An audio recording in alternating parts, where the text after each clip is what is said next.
जनजीवन संवाद उपस्थापन मु लहरिका पट्टनायक। प्रकृतिर अनन्य भूमिरूप पहाड़ पर्वत पृथ्वीर प्राय 22% भागरे रही।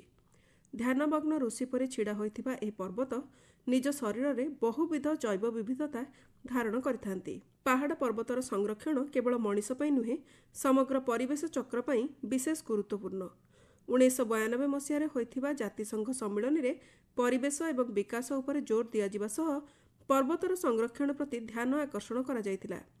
2003 मसीह डिसेम्बर 11 तारिख को अंतर्जातीय पर्वत दिवस भावे पालन करा जाउछि। प्रकृति पूजा को प्राधान्य देथिबा देश भारत में कैलाश पर्वत ठारू आरंभ करी एकाधिक गिरिशिखर रही जहाको ईश्वरीय मान्यता प्रदान करा जायछि।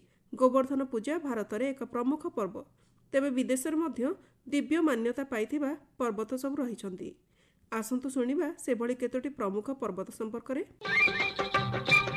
रहस्य भितर सबुबेले रहिथिबा एक देश उत्तर कोरिया। एठारे विश्वास रहिछि शासक किम परिवारर जन्म पेकोटु नामक पवित्र पहाड़रे थिबा आग्नेयगिरिरु होइथिला। सेथिपई केवल एही वंश उत्तर कोरिया उपरे शासन करिपारिबे। किम परिवार बा राज परिवारर केही गुरुत्वपूर्ण सदस्य एही पहाड़ निकटकू गले या पछरे एही पवित्र पहाड़र प्रेरणा रहिथाए एवं एहा परे उत्तर कोरिया रे किछि ना किछि परिवर्तन आसे बोली विश्वास रहिछि। असलरे पेकोटु पहाड़र आग्नेयगिरिरु प्राय 1000 वर्ष तले लाभा उद्गीरण होइथिला।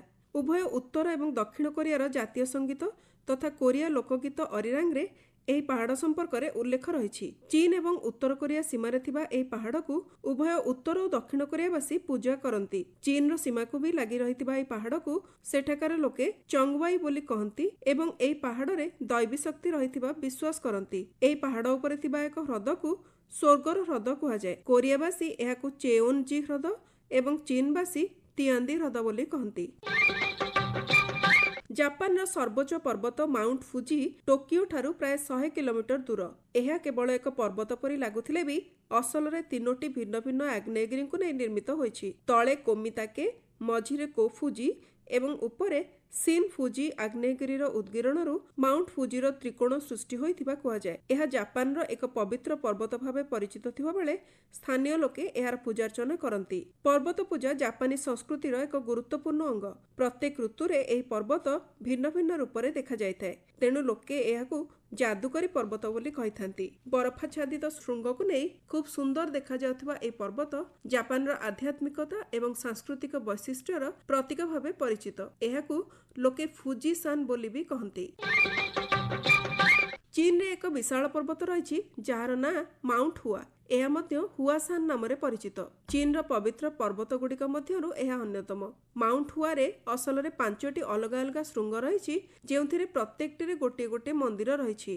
यार 5टी शृंग पद्मफूल आकृतिर देखा जाए। एही पर्वतरे चढ़िबा खूब कष्टसाध्य होइथिबा बेले एठाकार संकीर्ण तीख रास्ता को आकाशरे प्लांक रोड बोली कुहा जायछि। एही प्लांक वाक रोड बा चांगकोंग प्लांक रोड विश्वर सबुठारु विपज्जनक रास्ता भावे परिचित। सांगसी राज्य रे थिबा एही पर्वत किन पहाड़र अंशविशेष। एहार चूड़ारे थिबा मंदिर गुड़िक जोगु एही पर्वतटी वर्ष वर्ष धरी तीर्थस्थल भावे परिचित होई आछि। श्रीलंका रे एपरि एक पर्वत रही जहाँ रामायण काल सह जड़ित बोली कुहा जाय। दक्षिण भारतर तामिल लोक माने एहाकु स्वर्गारोहण बा शिव पदम बोली कहती। इंग्राजी रे एहाकु आदाम्स पीक बोली कुहा जाय। 2243 मीटर उच्च एही पर्वत शीर्ष रे एक पदचिन्ह रही जहाकु पवित्र पदचिन्ह बोली कुहा जायछि। विभिन्न धर्मावलंबीଙ୍କ पई एहा एक प्रसिद्ध तीर्थस्थल। एहा मध्य श्रीलंकार 7म उच्चतम शिखर। एहाकु श्रीपद एवं समानाला कांडा बा बटरफ्लाई माउंटेन नाम भी जाना जाए।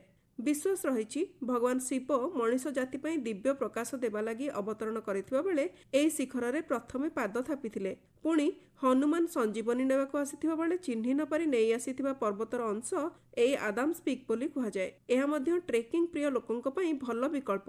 पारंपरिक उपाय रे एही शिखर को राति रे चढ़ंती एवं भोररू शिखर रे सूर्योदय देखिथांती। सेठारे पहुंचीबा लगी प्राय 7 किलोमीटर चढ़िबाकू होइथाय।